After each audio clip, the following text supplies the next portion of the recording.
दंतमन कर ले, फिर इसके उपरांत मीठी चीज़ खा ले। अब यदि वह नहीं करते हैं तो हमेशा हमेशा कड़वा, क्या पता आजकल तो मुख तो बिल्कुल कड़वा कड़वा ही है।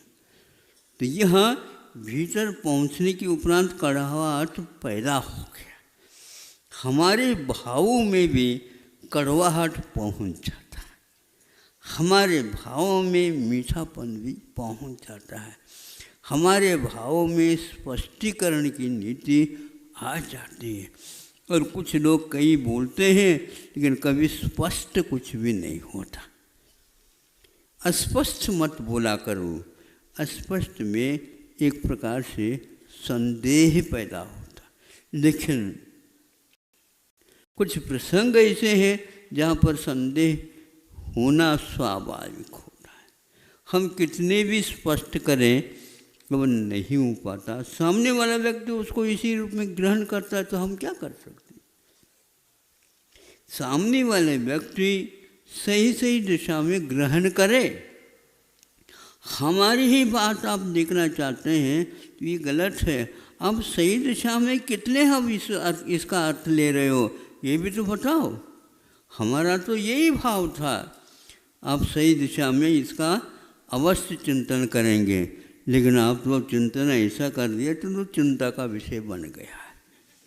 हाँ, इसलिए आप चिंता का जो विषय बना देते हैं, यह महीनों तक नींद नहीं आ पाती, समझे। महीनों तक, महाराज आप तो महीनों तक कह रहे हैं, वह तो पागल ही हो जाता है। ऐसे शब्द जो पागल बनाने के लिए कारण हो जाता है।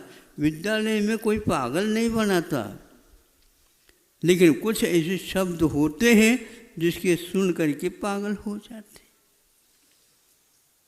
स्वार्थ की ओर ले जाता है तो वह पागल बन जाता है। 10 व्यक्ति के लिए उपयोग के स्थान पर 1 व्यक्ति के लिए उपयोग होता है, बाकी जितने भी वो सब यूं ही रह जाते हैं, तो ये पागलपन कहलाता है। यह नीति कभी भी नहीं आना चाहिए।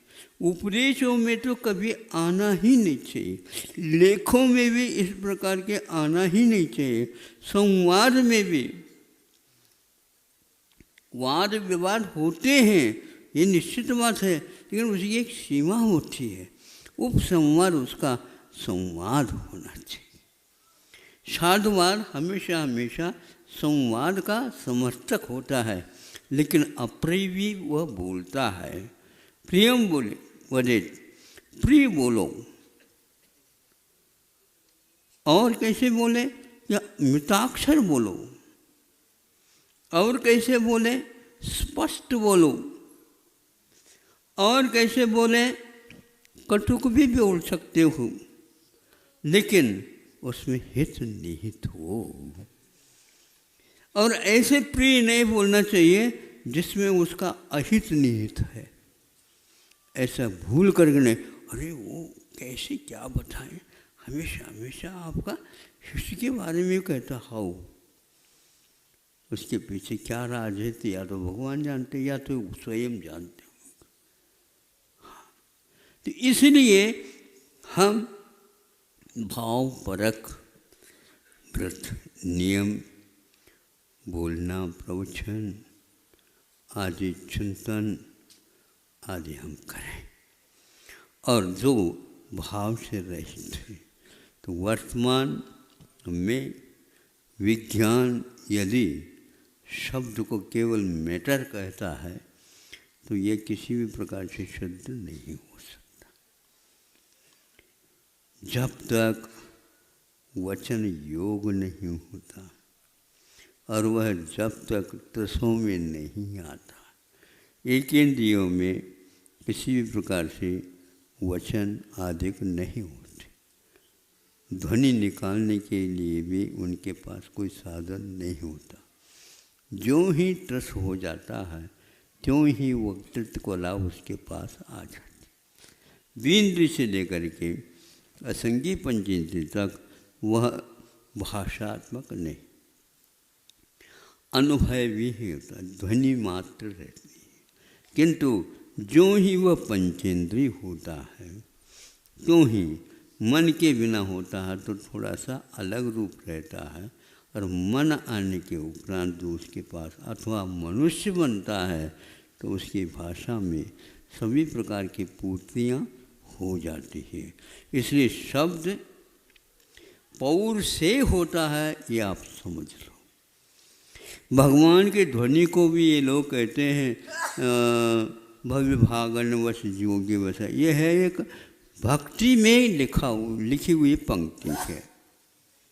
भव्य भागवन तो है, लेकिन इसका अर्थ नहीं है यूं ही बिना पुरुषार्थ का होता है, बिना पुरुषार्थ का नहीं होता। त्रिभुवन हृदय विशद वक्कानम कहा है। ये कुंद ने पंचाष्टकाय के गाथा में, ये मंगलाचरण में लिखा है कि त्रिभुवन हृदय, तीन भुवन के हित जिसमें है और वह विशद मैंने स्पष्ट है, उसका नाम उपदेश है। ऐसे वर्धमान स्वामी ने हम लोगों के लिए बताया। यूं ही है तो आपको हम पूछना चाहते हैं, वैश्रसिक वह ध्वनि है क्या? दिव्य ध्वनि तो बादल में भी आना चाहिए, वो घन पटक दो उसमें भी आना चाहिए, नहीं आता। तट वितट सुश्र और घन आदि यह पौरुषेय है। पौरुषेय है, बिना पुरुषार्थ के नहीं हो सकता। पुद्गल में पुरुषार्थ नहीं होता। पुरुष के पास, मनुष्य के पास पुरुषार्थ रहता बोलने रूप, तो उस शब्द वर्गनाओं में इस प्रकार का भाव आ जाता है। नहीं है तो क्रोध के भाव के साथ यदि उच्चारित किया है उसमें क्रोध ही झलकेगा। कोई भी आप यंत्र के माध्यम से उसको स्पष्ट कराइए, आएगा वही। इसलिए शब्द कहाँ तक जाता है, गतिमान होता है, इसके बारे में भी आचार्यों ने बहुत ही अच्छे ढंग से वर्णन किया है। जहाँ तक स्मरण है कि 13वीं किताब में किस प्रकार से शब्द उत्पन्न होता है, किस प्रकार से वह अपने विस्तार को लेते हुए 3 लोक में समाहित हो जाता है। स्कंदों में यदि और कोई इसके पास क्षमता है तो शब्द स्कंद में ही क्षमता है, दूसरे समय में ब्रह्मांड को छू जाता है। अब आप समझ लीजिए उसका अनुभाग कैसा है, बोलने में अभिप्राय क्या है, आदि आदि उसमें के साथ अवश्य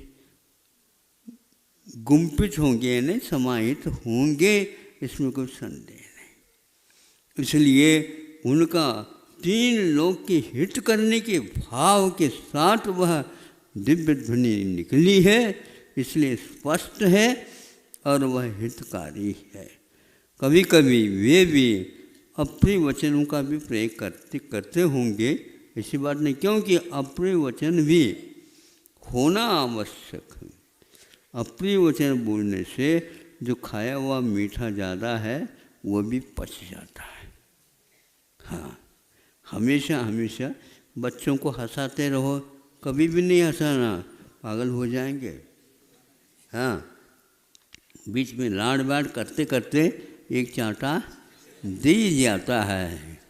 आप नहीं दे सकते, वो देने वाले जानते हैं। फिर इसके उपरांत हाथों हाथ उस गाल को संभालते भी हैं और इसके उपरांत थोड़े बहुत शब्द ऐसे बोलते हैं तो बच्चे की आंखों में से पानी भी आ रहा हो और वो हंसता हुआ आपको मिलेगा। वो भूल जाता है क्योंकि उस पुचकार में जादू रहता है। हमेशा हमें जब पुचकार करेंगे तो वह लड़का आपके सिर पर आकर के बैठ जाएगा, फिर तो आपको हिल भी नहीं सकता। बहुत कठिन है बच्चों का पालन करना, आप लोग तो समझते ही हो। और ऐसे यदि बच्चे आ जाए तो यहाँ पर संभालना और कठिन हो जाता है।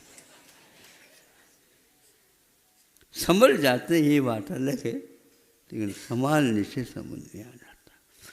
ये सत्य बात उनके सामने वैज्ञानिक ढंग से, वैज्ञानिक कहने से आप लौकिक विज्ञान को ही मत लिया करो।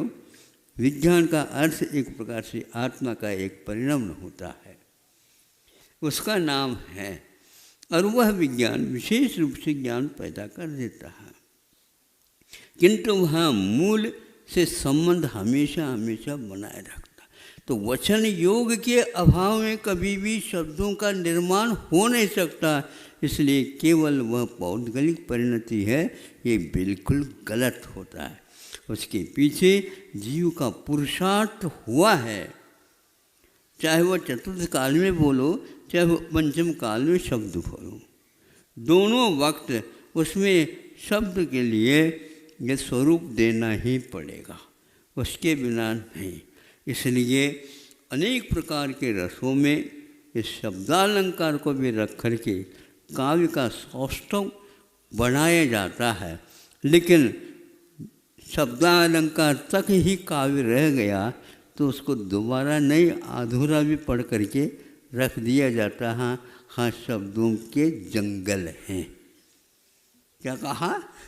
शब्दों के जंगल है, और जंगल में फटक जाता है। इसलिए शब्दों जंगल होते हुए भी उसमें पगडंडी तो कम से कम रहना चाहिए, होना चाहिए। तो अब आ गया, अब आ गया, अब आ गया। अभी कितने दूर है यहाँ से गांव? नहीं समझे? गांव वाले बताते हैं अब आ ही गया, समझ लो, एक आध कोस। और जब एक दो कोस चल जाते हैं, अब कितना रह गया? एक आध कोस है बस। जब ये वो भी कोस है, अब ये भी कोस है। हाँ, तीसरा व्यक्ति आ जाता तो वो भी कोस है। वो चौथा क्या कहता है? नहीं, हो ही गया महाराज, लटकत जाओ, पहुँच जाओगे लटकत। हाँ, सामने दिखाई तो रहा है। हाँ, मतलब वो आ रहा है, आपको जाना नहीं, बैठ जाए पर। हाँ, आ ही गया। तो ये क्या है बताओ? ये सारे के सारे भटकन की बात हो गई। वचन योग को लेकर के अभी तक ये मीमांसा नहीं है, तो शब्दाचार जैनाचार क्या कहेंगे? इसलिए वो मौन रहते हैं। 363 मत होने में कारण यही एकमात्र। संदेह होता है अर्थ तक नहीं पहुँचते। तब अर्थ होने के उपरांत अनेक अर्थ भी निकलते हैं। तात्कालिक वहाँ पर कौन सा अर्थ निकालना, ये भी एक बहुत महत्वपूर्ण होता है। यह गुरुओं के माध्यम से, ग्रंथों के माध्यम से, तज्ञों के माध्यम से यह हमारे लिए स्पष्टीकरण होता रहता है। इसलिए शब्द मीमांसा वाणी का एक चमत्कार अपने आप में बहुत महत्वपूर्ण है। हमारे ग्रंथकारों ने ऐसे शब्द का प्रयोग किया है जो शब्द को सुनने के बाद अर्थ अपने आप ही झलकने लग जाता है। अर्थ का जो झलकना है वो शब्द प्रयोग बहुत प्रांजल माना जाता है, और इस प्रकार हमारे लिए वह सुखद हो जाता है। फिर इसके उपरांत भाव क्या है इसका भी स्पष्टीकरण होने लग जाता है। तो भाव तक पहुंच गए तो प्रयोजन को आप बहुत जल्दी जल्दी पकड़ ही लेंगे। इसलिए आपको जिस किसी के मुख से निकला है उस शब्द के ऊपर गौर नहीं करते हुए वह जनवाणी से कितना संबंध रखता है और कितना पुष्ट है, ये देखना भी अनिवार्य है। विज्ञापन का युग है, अब ज़्यादा क्या कहें हम। कुछ लोग विज्ञापन से डरते हैं क्योंकि उनके लिए खर्चा के लिए है ही नहीं, और उस दुकान में वो आए कैसे? भैया उसका अपना ग्राहक बंधा हुआ रहता है, वो घूम करके वहीं पर आ जाता है। नहीं समझे? बछड़ा जैसे गैया के पास ही आ जाती है, वैसे ही वह आ जाता है, क्योंकि वो कहता है कि हमारे यहाँ एक भाव है और ये दुनिया के भाव हैं। नहीं समझे? 10,000 कह करके 100 में बेचने वाले का क्या बताएं आप?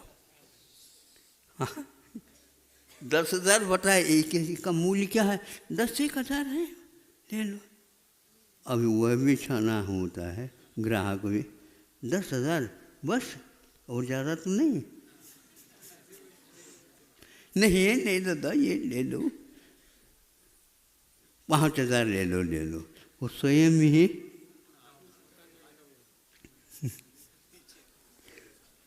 बीपी लाते हैं ना, बिल्कुल नीचे आ रहा।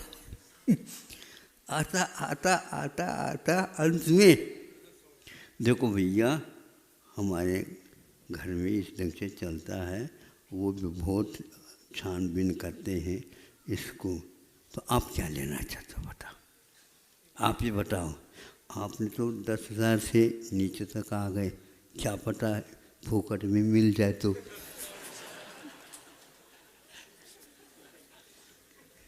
अब ऐसा कर लो, उधार दे दो, ये अच्छी है, उधार दे दो, अब उसका उपयोग कर लेंगे। अब पहले का जो उधार है वो दे देंगे, पुनः उधार ले लेंगे। आप क्या कहते हैं? आज नगद कल उधार। तो आपकी बात वो भी समझता है। इसलिए इस प्रकार स्पष्टीकरण यदि नहीं होता है तो हमारा जीवन एक दूसरे से मिलेगा नहीं। सत्य के साथ हितकारीपन रहता है तो मिलनसारी हो जाता, नहीं है तो उनका पूरब है, ये इधर का पश्चिम है, कभी भी हो नहीं पाएगा। तो यहाँ स्वतंत्रता के बाद आप लोगों के सामने ये विषय आया है। अभी कहो हिंदी दिवस था, आज ही है। अच्छा, तो उस दिन क्या कहते? शिक्षक दिवस। अच्छा है, शिक्षक दिवस के बारे में तो हमने कहा था। हिंदी के बारे में तो अखबार में खूब भर करके आ रहे हैं, बताते हैं, उनको पढ़िएगा।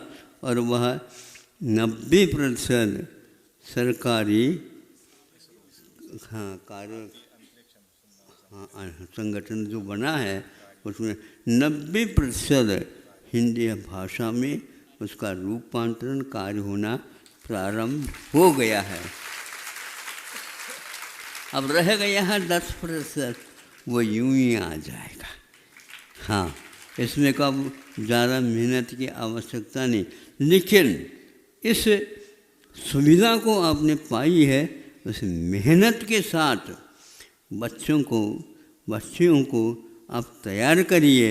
और ऐसे शिक्षकों के भी निर्माण करना चाहिए, जैसे विद्यार्थियों को आप खड़े करना चाहते हो, उससे भी बढ़ कर के शिक्षकों का निर्माण होना चाहिए, जिससे वे अन्य लोगों से बचते हुए राष्ट्रीय हित में कार्य करते रहेंगे।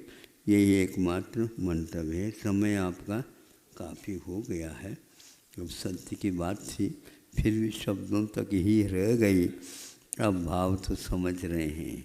अहिंसा परमो धर्म।